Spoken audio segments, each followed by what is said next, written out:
Monday afternoon, the Audible is on the air. John Congemi, Kim Bokamper here with you. And, John, it's another Victory Monday, right. and another Monday that going into halftime yesterday, you thought, I don't know if it's going to be a Victory Monday.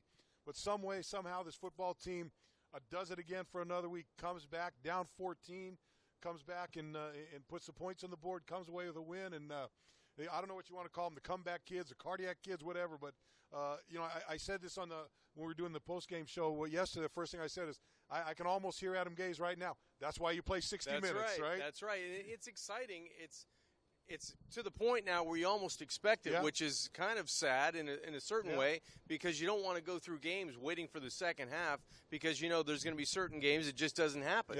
But it's exciting to the point where you believe in a team that they're never out of a football game, no matter what happens and how it transpires. The defense, for all accounts, played their worst half of football in the first half, and yet the Dolphins, even though you throw an interception inside your own 5-yard line, you're only down a touchdown. You have the game in sight. And then when it gets to 28-14, now you're thinking, this might be too big of a mountain for the Dolphins, even for the Dolphins to come back the way they played. But Matt Moore got hot. The offense got hot. The defense started turning up the pressure, better coverage in the back end, and they found a way to win another game. Yeah, John, I looked at, it seemed to me it was almost like watching the New Orleans Saints game a little bit more in that first half.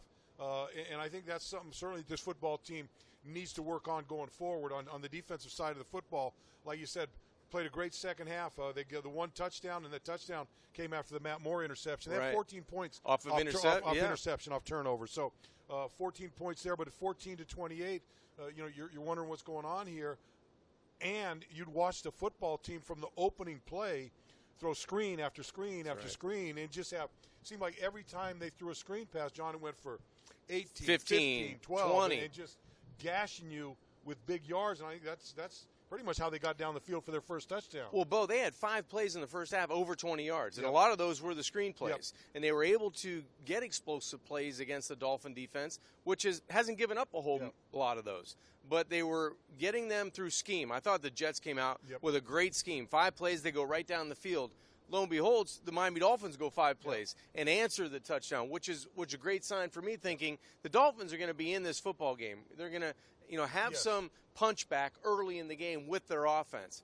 But you're right, the defense didn't bend a lot in the second half. And I think it fed off of what the offense was doing. The offense finally got the Jets' defense off the line of scrimmage. They threw some vertical passing plays to get the Jets, either if you're going to come, you're going to go one-on-one and we may hit it for a big play, and the Dolphins did. Or you're going to back off and let us get into those zone areas where the Dolphins can now methodically move down the field. So I thought back and forth, offense, defense, special teams, with Parkey again coming through, they put it all together when they needed to. John, I thought it was a game, especially in that first half.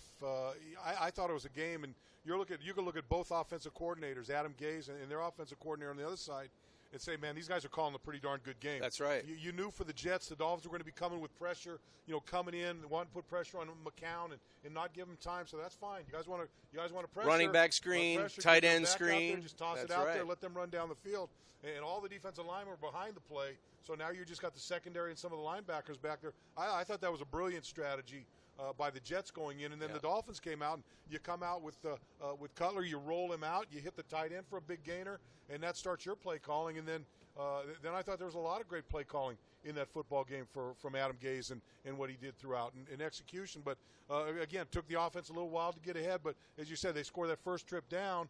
But then again, you find yourself down 28-14 after the points, after the touchdown, after the interception. And, John, at that time, I'm thinking, still got plenty of time in this football game. But, man, I tell you, that's another big hole to dig yourself out of. But the resilience of these guys, they were able to do it. And the coaches keep coaching, the players keep playing, and let the chips fall where they may. You know what I thought the big difference was between last week against Atlanta and this week against the Jets? At least in the Atlanta game, you felt like the Dolphins had a running game to rely on. I don't think the Dolphins, what did we have, 53 yards? Jay had 51 on 23 carries. It was hard sledding. And I know a lot of those guys, especially Jay, is in the ice tub today because he was taking pounding after pounding, trying to just muscle up through in between the tackles to get a yard or to get negative yardage. So I thought it was even better than the Atlanta game because the Dolphins were really one-dimensional in that second half. Yes, you could give the illusion of throwing the football, but it wasn't going for 7 and 12 and 15 yards a clip. It was going for a yard. It was going for 2 yards just to give the thought of the Jets that you could, have the will to run the football. Yeah, and you know what the thing about it is you got to give Adam Gase credit for, even though, and they never really got that running game off the ground. He never really was able to get that big gainer that where you felt like it was going to break open. The second half, a couple times, he kind of bounced outside a Giant, and it looked like he was picking up some good yards out there. But for the most part, they were just stacking the line of scrimmage, daring you to throw the football and get the job done that way. And it started to work for the Dolphins' favor when Matt Moore came in. That's right. Because Matt was getting the ball out a little quicker. You could almost see the continuity he had with the receivers after working with those guys for so many years and knowing what they like to do. And I know he's been working on the scout team and not really getting reps with that first team. But I think they've worked together enough over the years where that timing really came into fruition. And so the running game, they were able to take advantage of them, still crowding the line of scrimmage, getting the ball quick out to your receivers and letting them make plays. Let them make plays individually, one-on-one on the outside. It got the Jets away from the line of scrimmage. When you were able to hit Stills down the field, you're able to hit Landry down the field, you're able to find, in the middle of the field, an Anthony Fasano, you're able to find Carew, you're able to find other guys to get involved in the pass offense. The Jets had to play a little bit softer. They had to start going into a little bit more of a zone coverage. Mm-hmm. They couldn't get to more because, as you said, the ball was coming out with efficiency and timing. It was on target for the most part, and he let his guys make plays. I thought that was the biggest thing. It wasn't like Matt was hitting wide receivers in the beginning. He was giving them those 50-50 opportunities, and guys were coming down with the football. And then from there, the passing game started to expand, and it seemed like the Dolphins got more confidence, got into a rhythm with Adam Gase calling the plays in the second half, which I thought he did a really good job in the first half, but I think even better in the second because guys started making more plays to allow him to get to more of his playbook. Yeah, I think there was the one, I think it was a touchdown to Jarvis right over there. Yes. And I was standing right next to Adam, and when the players were coming off the field, and Pouncey went straight over to Adam Gase and said, hey, nice play, nice call. Yeah. Nice play call there. And so even the players out there kind of recognized what was going on, and a lot of good stuff. And John, you look at the guys in that game, and you start with Matt Moore, 2 touchdowns, 13 to 21, 188 yards, had the 1 interception. Bobby McCain comes up with a big interception. How about that gift? Oh my gosh! I could not believe that when I saw the ball in the air. Not at that time. You're thinking, the Jets have timeouts; they have plenty of time. But for the first play to get the gift, then was remarkable. Well, for us. And you had taken the ball down, looked like you were going to be in field goal range. And then you get a sack, and then you don't get anything on the next play. It was deflating. You're out, and you're like, oh, and you know what? I think it's human nature, and probably everybody in the stadium was thinking the same thing. Oh, they still got time, got time to go down and kick one, kick a field goal, and end take our hearts away. Instead, just like the week before against the Atlanta Falcons, defensive player steps up and makes that play, puts you in position this time though to kick the field goal rather than just end the game. Get the opportunity, and again, Parkey, you got to throw him in there. Another guy that comes up with that clutch kick, and it's pretty remarkable what he's been able to do. 54-yard kick early in the season against the Chargers. Has the big kick last week. Has a big kick this week. And the guy's just he's been phenomenal out there. It's been fun to watch. Anytime that you have a kicker come out, you don't get a lot of opportunities. It's always nice to see a guy come through in the clutch and make big kicks. And he's done that since the minute he put on the uniform of the Miami Dolphins. He's been able to be a clutch performer when you need him the most at the end of game scenarios, and he's come through perfectly. And you look at the other big players, obviously Kenny Stills, 2 touchdowns, big plays, in that one that turned out to be a catch when they ruled it. 36-yarder. I saw that and I go, wait a minute, I don't know that ball. Hit the ground. Right. And so that turns out to be a big play for him. And then the 2 touchdowns, obviously, by Kenny Stills. And Jarvis Landry, just, instant energy. He gave that offense instant energy, especially when he hurdled the guy, went over the top. That whole stadium was going berserk down there. And I got to tell you, from where I stand on the sideline during that game yesterday, and games at the stadium now, that stadium gets intense. It gets loud. And it gets loud. There were a couple times down there, especially when they were down towards the east end of the zone. stadium. Yeah. Oh man, I tell you what, it would get loud down there. And it was fun to be around. It was fun to be in that atmosphere. It almost felt like the West End Zone did in the Orange Bowl when it used to get loud. Yep. You know, that East End Zone seems to be, I don't know why, it just seems it's because they got all the lunatics down there. The East End Zone, they're drinking a little bit more on the right side. But you're right, it does seem to get loud, and it seems to just circle around that stadium and stay in the stadium, which is great for our defense. And I know the offense is trying to quiet it down because when you get down there, everybody's going nuts because you have a chance. Matt got in and Matt's trying to everybody was. The sideline, everybody's trying to quiet the crowd down. But it is a great atmosphere at the stadium to be able to feel that electricity and feel the vibe in there, and the sound just vibrating around. You just felt the fans emotionally into it. You know, it was disappointing for them being down by 14, and I know they were upset. And they had a chance to yell and scream. I know this, and I've read this a couple times. I heard on the radio coming home, and they were talking about, you know, clapping because Jay Cutler was coming off the field. I'm the contrary. Yeah, you don't do that. I was standing on the field.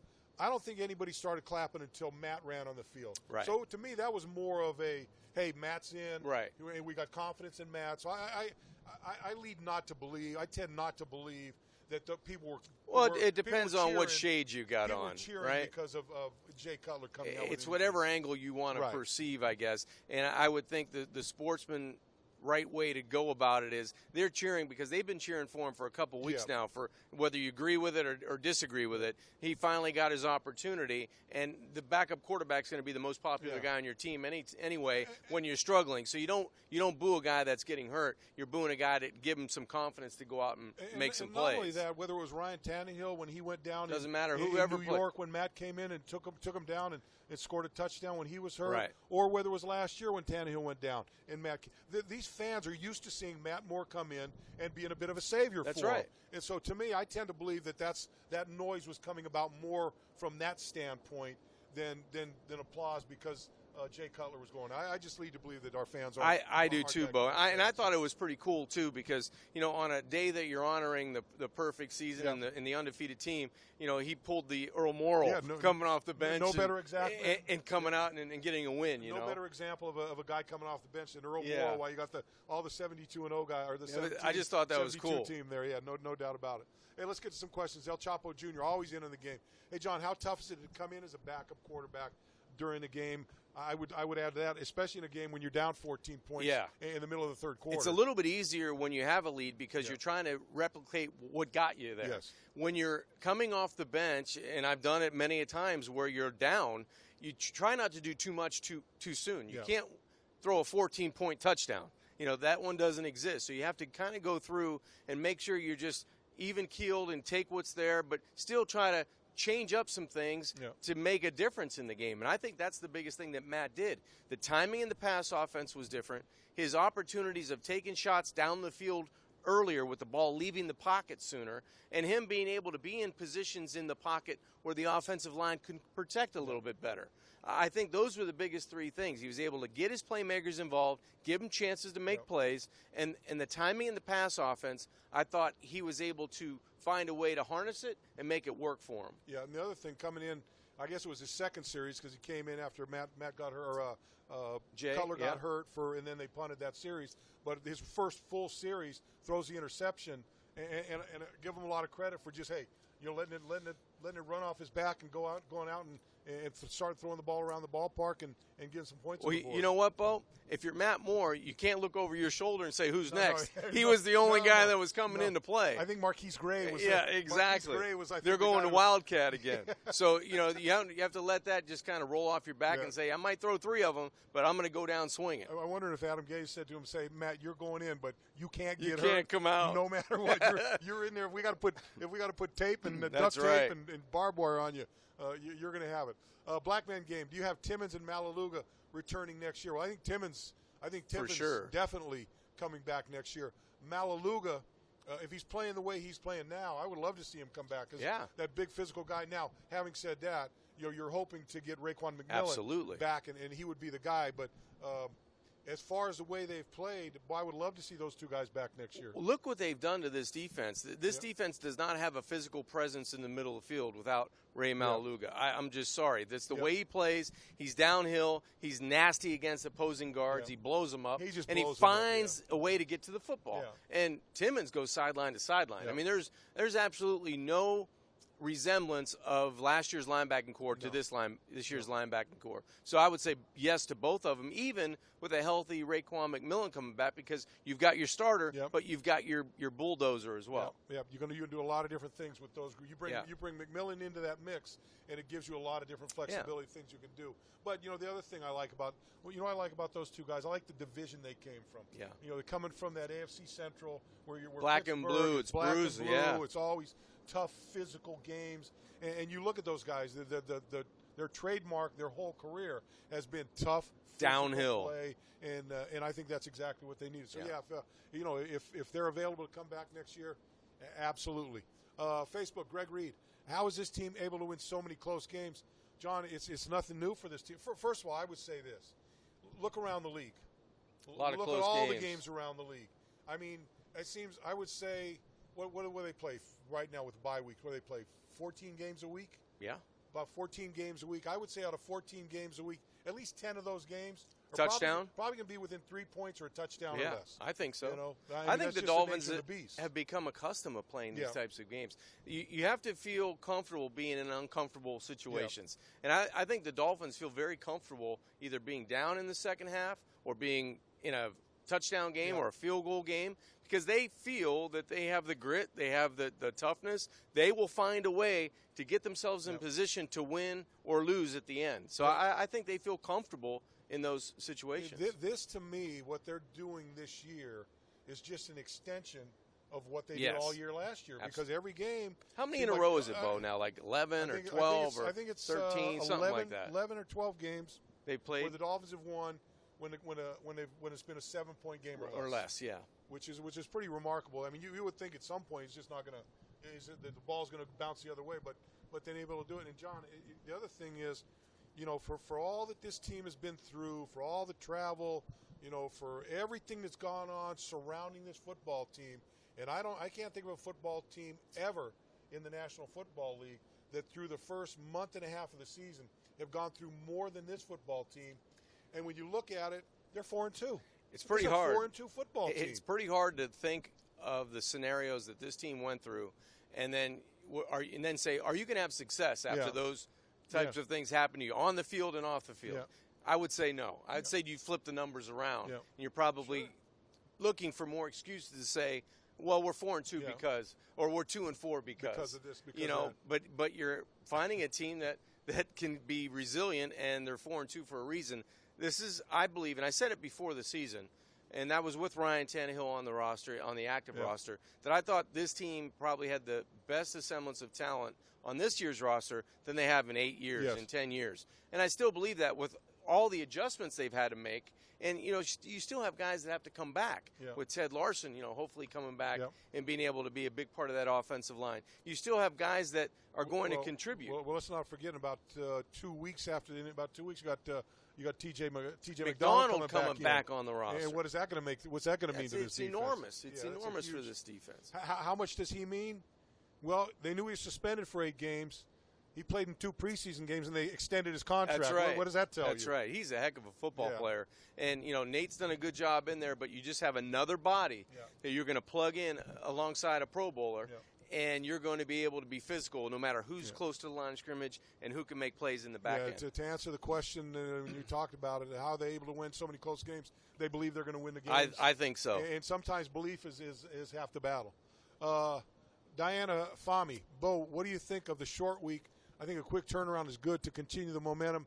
The short week to me is all about aches and pains. Yes. It's all about physical. It's all about getting yourself healthy.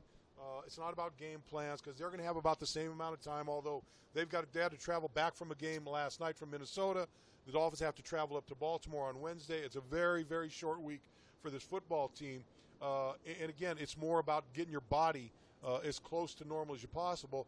The caveat to it, the bonus to it is once this game is over Thursday, they almost recoup a bye week. They get that 4 days off, and they're going to need it. They're going to need that time, and because they're not going to get that bye week in a few weeks when they're normally going to get it. So I think there's good and bad.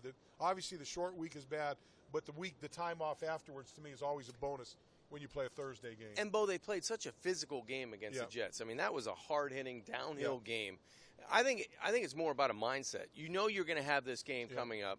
You know, and I know that the Dolphins and all the professional players, they look at it as a one-week season. You know, each week is a season. But I think when you get into a Monday night situation or you have a Thursday night game on a short week, you're actually planning ahead to say, this is my itinerary. This is how I'm going to change it up to make sure my body and mind are ready to play on a short week. I remember in Canada we used to play 3 games within a 13 or 14 game stretch. And you knew when that was coming, and you had to get your mindset around. You know, I'm not going out anywhere. I'm going to take some extra time in the training room. I'm going to do this because it's a mindset of being able to really be disciplined with what you eat, how you treat your body, how you get treatment, all those things leading up on short weeks. Look, I don't mean this in a derogatory term, but players become a little spoiled to time off and this and that, and every now and then you get that kink that comes in there and changes it. But I go back. This is a different sport, a different guy, different era, and everything. But I go back. You know, we lost Jake LaMotta just died a few months ago, and you know, I heard about Jake LaMotta, seen some shows, but I was reading about Jake LaMotta, and he fought Sugar Ray Robinson 6 times for the heavyweight champion or for the championship. Right. I think they were middleweight or middleweight, whatever he was. 6 times. He lost one time. They fought 3 weeks later, and Jake LaMotta won. They fought 3 weeks later. Sugar Ray Robinson won. They fought 3 weeks later. Sugar Ray won. So they were fighting every 3. So the point being is, you get used to what you got to do. You just got to do what you got to do and get the job done. That's right. So I think they'll be ready to play, and it's not going to be easy, but they'll be ready. Periscope Tech 2124. Hey, Bo, did you plan on wearing a shirt the same color as the field? I'm not sure what that means. That's a shot, I think, huh? I like that shirt, Bo. I like this shirt, too. Little Seminole Golf. I'm not sure if they're talking about that or talking about the shirt I wore yesterday was red or whatever color it was. You know, let me put it to you this way. If you think I think about what shirt There's no I thought. wear, no. There's a stack, right? This one comes off, that's what I wear. The next one up. The next one comes up, that one So comes up. that shirt that's like in the 3rd, 4th slot. Can't wait for like Thursday. Well, I usually only wear I have a rotation. How many? I have a rotation of 6 shirts. So because on Sunday, on the 7th day, was ever clean? A lady comes in and washes my clothes, so those 7 shirts go right back on the stack. And if they're whatever way, they may come out in a different rotation. It's a different order, but they're still I the love same it. shirts. I got to go to that rotation. That's what I got. So anyway, I don't want my shirt. Everyone talks about my shirts and stuff. When do you guys think Parker will be back? I thought he was going to be back this last week. Just based on what I had seen, because he was out on the sideline trying to run when he hurt his ankle 2 weeks ago against Atlanta, or 2 weeks ago prior to that. And I thought he would be back for this game. The short week, I think, puts it into question. If this were a Sunday game, I would say definitely I would expect Parker back I agree for with this that. game. But with the Thursday game, I don't know. I think you've really got to make a hard decision on that as to whether, look, we can have him for this short week, or we can give him another 10 days to get himself fully healthy again. And I think that's going to be up to the trainers. That's going to be up to Adam Gase. That's going to be up to Sean Jefferson to make that call. And there's a big part of me that says, man, I'd love to have Parker back for this game, but I'd like to have him real healthy as you move forward. And I'd hate to have him take a step back by playing on the second time he runs down the field, kind of turns that ankle. That's the risk you run on a short week. If he's not ready 100%, and he's not ready to be able to do everything he needs to do to be productive in the game, you go a quarter, you go a half a quarter, and all of a sudden he tweaks it again. Now you're down a guy. And it doesn't hurt special teams, but it sure does hurt your game plan or your offense, because you're just started preparing for Baltimore this morning. And if he's going to be a big part of the game plan, he'll be gone with 3 quarters left to go. So you have to really weigh that in. I think I would side on let's wait for Oakland. Let's wait for the game on Sunday night and see if we can get away with what we've done, yesterday to be successful in this pass offense, because Matt has familiarity with who was practicing the entire week, and you're in a short week, so it's not a lot of field work anyway. So I think I would be leaning next week. The other thing, when you look at this game, this Thursday game, I mean, in the circumstance we're in right now, where Baltimore's coming off a loss, the Dolphins are rolling with back-to-back wins. Both teams have the short week. One traveled back, one's got to travel too. To be honest with you, John, this game is almost just go gut it out, and whoever can gut this game out and just out-physical. Find a way to win. And I don't see Parker really fitting into that type of game. So I'm more for just let him get good and healthy. That's where I'm at and as move well. on for the second half of the season, because we are getting to that point where you're 6 games in now, 7 games after this one. Then you got the second half of the season. I'd rather have them ready for that. I agree. Are you guys concerned with the offensive line with all the injuries we've sustained? Well, the big one that concerns me is Tunsil. Yes. But I did see Tunsil yesterday came back out on the field and was on the bike, on the stationary bike for the rest of the game. Leads me to believe, and I haven't talked to any trainers, I haven't talked to doctors, I haven't talked to anybody, but it leads me to believe that knee wasn't so bad that he wouldn't be able to play maybe this week. But again, short week. Everything we say here, the short week comes. It affects play, it with a situation like that. If he doesn't play, yeah, I do have concerns about that offensive line. I think Sam Young obviously comes part off of the. He'll be active. He'll be active. Yes. You've still got Davis. Jesse Davis. Who, by the way, played defensive tackle in one play. I saw that in the game. So they were short on the defensive line too. 77. He's the ultimate swing guy out there. He's played guard. He's played tackle. He's played defensive tackle. He's done it all. Yeah. The bad thing is when you see Jesse Davis running down as a wide receiver, then you know we got problems. You know we got depth problems out there. No doubt about that. But yeah, I think there's concern there. Pouncey went down for a little bit. He stayed in the game, came back in the game.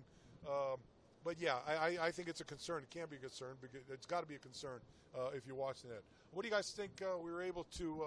Why do you guys? This is from Julie Mar-Ortiz. Why do you guys think we were able to get the tight ends more involved yesterday? Well, I think the play calling. First of all, first play of the game. First play is wide open. Yeah. It was a great play call, and I think Julius did a good job. Making the catch. Would like to see him later on another play where he was wide open. Be able to turn around and make the catch. Just pirouette and fall down, you get 30 yards. But I like to see Fasano. I would like to see Fasano involved more in the passing game. You saw with 2, he had a touchdown yesterday, had another crossing route. He's dependable, Bo. Yes, he and is. He's in the right spot at the right time. And on the touchdown, on the little slant, the safety overplays, and I would have too, the Jarvis Landry, Kenny Still side. You're right there on the sideline. You can see the safety move over, and you know the ball's going to the other side, just depending on you're going to go the out route or you're going to the in route. And he's a big body, and he's a tough guy. He's going to catch a ball that's anywhere on his frame. And I just always liked Fasano as a tight end. So for me, I'd like to see the ball go to him. And then the one over the middle, it's just Matt going through his progression. He had time. He was able to move himself in a pocket in a spot where he could have a clear sight line down the middle. And he finds him, just bending in. He's probably the third option if second or third on that play. He finds him over the middle wide open. Yep. So I like Marquise Gray in there. I do as well. Last couple. So yeah, I like their tight ends. They're coming around. I would like to see them, more of a part of the offense, no doubt. Periscope, A. Oliver 714. What's the hardest part about preparing for a short week? It's just getting your body healthy. Yeah. Guys got to get in the hot tub. Guys got to do whatever they can. They got to get stretched out. But whatever you can. There's not a whole lot you can do because look, the game was yesterday. They came in today and just basically ran to get some blood soreness flowing. out. I'm not sure what their schedule is if they're on or off tomorrow.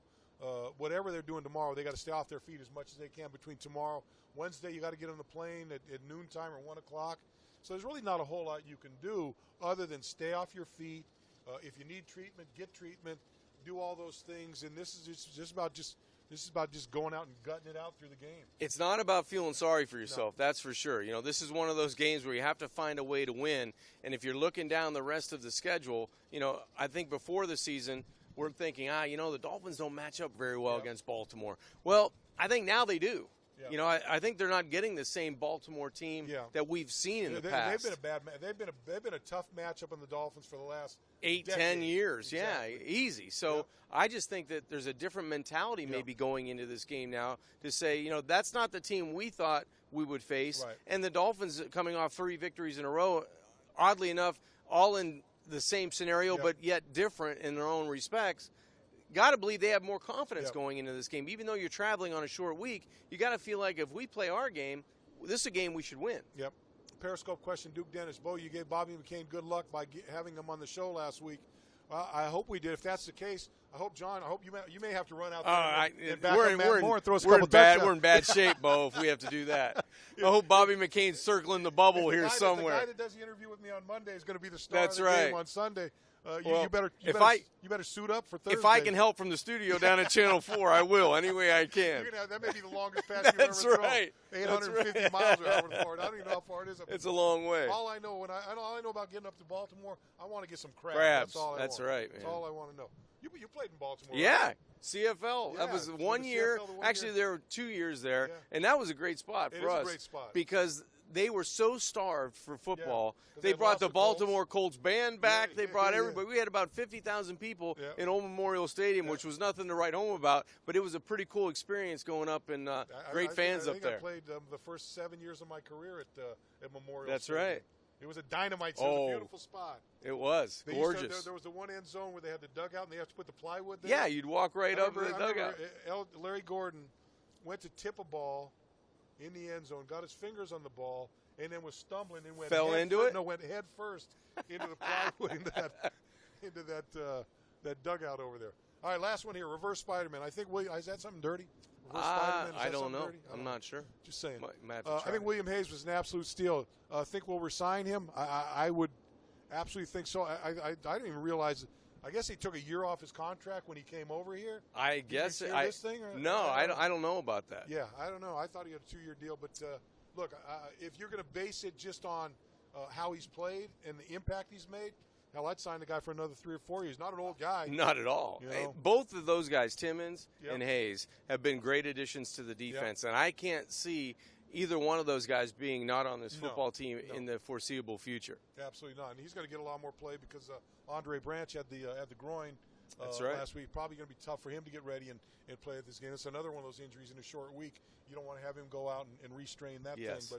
But along, I think Charles Harris has stepped up in, and he's playing a little more. He's been relentless. Playing pretty darn good. I like the way he comes off the football, and he's a guy, he never gives up. The play's alive till the echo of the whistle, which is good for the Miami Dolphins. Good. So the Dolphins come away with a big win yesterday, 31-28 on the strength of a Cody Parkey field goal at the very end of the football game. He did it again. Dolphins go to 4-2. This Thursday, they've got the Baltimore Ravens up in Baltimore. What are we doing Wednesday for the Audible? What's the plan for the Audible on Wednesday? What's that? Studio? Okay. Studio at what time? 11. So we'll be back 11 o'clock on Wednesday. We'll be here for the Audible. Is Leon going to be in part of that show, or Leon? You know what? That might be tight. That may be a tight show that we need to have it done. Well, he has to have breakfast. Things are going to need to be done properly in the right way, and we need to be efficient. So next week, there's a good maybe. chance that Leon won't be here on there. Wednesday. Okay. No, we Good. may substitute him for somebody else. Good. Logan's very dependable. Very dependable. Well, everybody but Leon's dependable. So anyway, all right, that's going to do it for the show today. John Congemi, Kim Bokamper, John, thanks for coming in. Always Thank a pleasure, you, Bo. my man. Always a pleasure talking to you guys. Thanks for everyone that sent their questions in. Again, join us on Wednesday, 11 o'clock for the Audible on Wednesday, and then we'll head to Baltimore, see if we can come away with another win, 5-2. Be Sounds nice. like a good number to me, John. I love it. 5-2. 5-2. Let's go ahead and put that in the book, all right? We'll see you on Wednesday.